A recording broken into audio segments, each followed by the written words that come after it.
Tout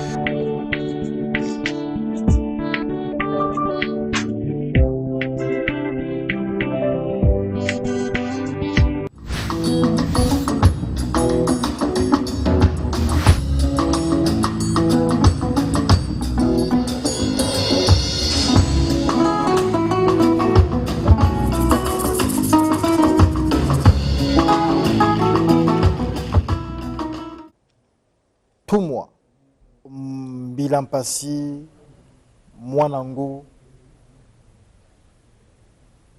Ngunza message. Le Seigneur Ngunza, qu'est-ce à dire? Merci de m'avoir accordé la parole, Monsieur Jazz. Nous parlons aujourd'hui du Seigneur Ngunza, qui est le Nkwatulendo, le prophète Malunga Mambala. Il est Seigneur Ngunza, d'abord parce que depuis la destruction du royaume au Congo, les anciens Ngunza ont vécu avec des prophéties parallèles qui avaient déjà fait leur temps, qui nous ont permis à accéder aux indépendances de 1960. Mais depuis les indépendances de 1960 jusqu'à ce jour, jusqu'en 2008, disons jusqu'en 2000, la religion Ngunza a été marginalisée, a été inculpée de beaucoup de choses. Et depuis que l'esprit Nkwatulendo s'est incarné plutôt, dans la personne de Nkwatulendo Malunga Mambala, il y a eu un éveil de la religion Ngunza par rapport aux prophéties et aux enseignements du prophète, qui aujourd'hui, certains Africains qui se disaient chrétiens, qui croyaient au christianisme, qui disaient même que le christianisme était la religion sur laquelle que l'Afrique pouvait penser, en particulièrement le Congo, que ce soit l'islam, toutes ces religions importées. Mais grâce aux enseignements de Nkwatulendo Malunga Mambala, aujourd'hui, il y a des gens qui sont fiers de dire que moi je suis Ngunza. Alors qu'avant, personne, même les Ngunza, pour prier, ils avaient même honte de porter même leur tenue. Et aujourd'hui, si la religion Ngunza est arrivée à un niveau haut de ce pays, dans notre pays, que ça soit un peu partout, c'est grâce aux enseignements de Nkwatulendo Malunga Mambala. C'est lui le Seigneur Ngunza? Il est le Seigneur Ngunza parce que c'est lui qui a valorisé d'abord le Kingunza.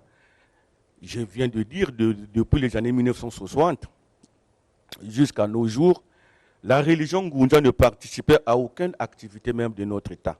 Que ce soit même dans les défilés, dans les festivités. Il n'y avait pas de Ngunza, il y a des catholiques qui sont là, il y a des protestants qui sont là, il n'y avait pas de Ngunza.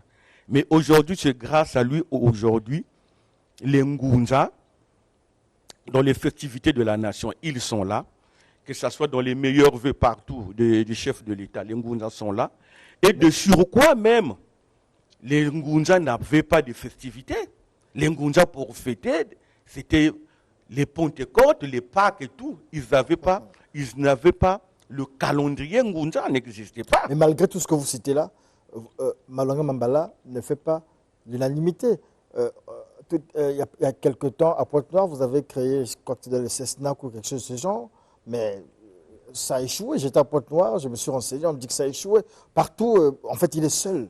Et les Ngunza ne se reconnaissent pas en Malunga Mambala. Vous faites du forcing? Non, regarde, M. Diaz, aujourd'hui, tu sais que dans la vie, vous êtes journaliste. Dans la vie, si quelqu'un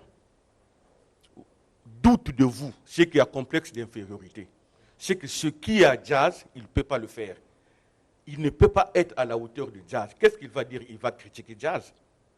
Parce qu'il n'est pas à la hauteur. Donc, ce qui se passe avec tous ces anciens Ngunza, parlons un peu de la CESNAC. La CESNAC existe bel et bien. Ceux qui sont dans la CESNAC, qui sont avec nous, nous marchons ensemble avec eux, nous avançons. Donc, c'est pour dire que quelqu'un qui vit avec de la lumière ne peut pas être accepté par tout le monde d'un coup de bâton magique. C'est impossible. C'est impossible. Donc, il y a cette complexe d'infériorité. Il se dit qu'ils ne sont pas à la hauteur de Malunga Mambala.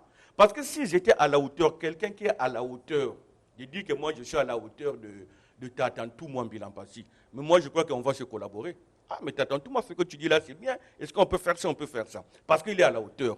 Mais si quelqu'un se dit que ce que dit Tatantou, moi, là, tout ça, il ne peut pas approcher à moi, c'est que il sait qu'il est inférieur de moi.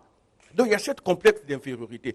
Eux qui sont les anciens Ngunza, j'ai dit tout à l'heure que eux qui sont les anciens Ngunza, mais de 1960 jusqu'à aujourd'hui, jusqu'en 2021, qu'est-ce qu'ils ont fait de la religion Ngunza et qu'est-ce que Malonga Mambala a fait? On doit voir tout ça. C'est Malonga Mambala qui a valorisé le Kingunza. Ça, c'est clair et net. Les Kingunza étaient là, il y avait des Sentumwa là. Quels sont ces Ngunza-là qui ont fait même des campagnes, qui ont fait même des débats? Quels sont ces Ngunza-là?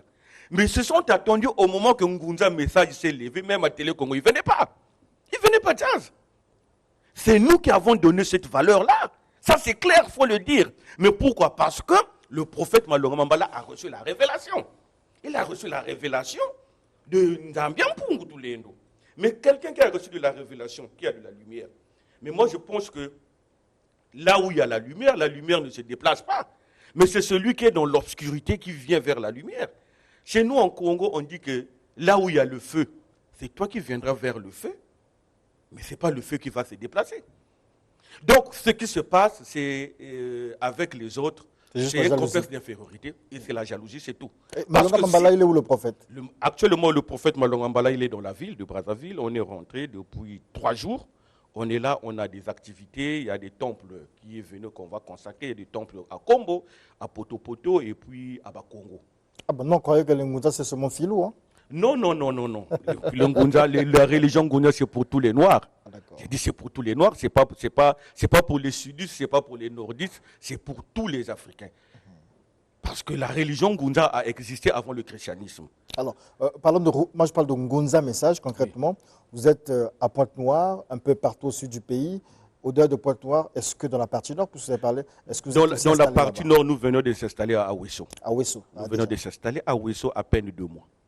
Voilà, alors, là-bas, lorsqu'on prie, est-ce qu'on a eu un débat ici comme ça avec les musulmans? Lorsqu'on prie dans l'islam, il faut toujours prier en arabe. Et lorsqu'on est Ngunza, par exemple à Ouesso, là-bas, il faudra prier seulement en priant Kikongo, c'est ça? Non. Est-ce qu'on peut prier aussi en lingala quand on est Ngunza? Dans la religion Ngunza, nous prions dans nos langues. Monsieur Jazz, moi je suis Ngunza congolais de l'ethnie Yombe. Je te prends un exemple. Mais lorsque je prie, je dois prier en Yombe. Le Lari va prier en Lari. Le Bembe va prier en Bembe, le Mboshi en Mboshi. C'est la langue sur laquelle que Dieu t'a donné. Par tes ancêtres. Mais nous devons poser la question. Aujourd'hui, tu te dis, moi je suis Vili. Un exemple comme ça. Pose ta question. Qu'est-ce qui a fait que tu sois Vili? Qu'est-ce qui a fait que tu sois Vili? Tu ne pouvais pas être Mboshi ou bien Teke. Mais si tu es Vili, la langue à laquelle que tu vas te communiquer avec tes ancêtres pour atteindre le Créateur qui est un point de l'eau, c'est la langue Vili. Donc lorsque nous prions, chacun prie dans sa langue. Quelqu'un qui prie dans une langue étrangère, je te prends un exemple, quelqu'un qui prie en français. Il y a même des parents qui bénissent leurs enfants en français. Oh, je t'ai béni, va faire l'examen du bac. Même, est-ce que cet enfant-là est en contact avec tes ancêtres? Et pourtant, tu es un Mboshi, ta femme est Mboshi. Mais bénissez votre enfant dans votre langue, afin que vos ancêtres les écoutent. Moi, je vais dire une chose, M. Jack. Voyez d'abord, lorsque nous avons des veillées, quelqu'un meurt dans la famille, quelqu'un est parti dans la famille, un cadre intellectuel. Mais lorsqu'on quitte l'enterrement, on vient arranger les problèmes en famille. Mais pourquoi on parle dans nos langues?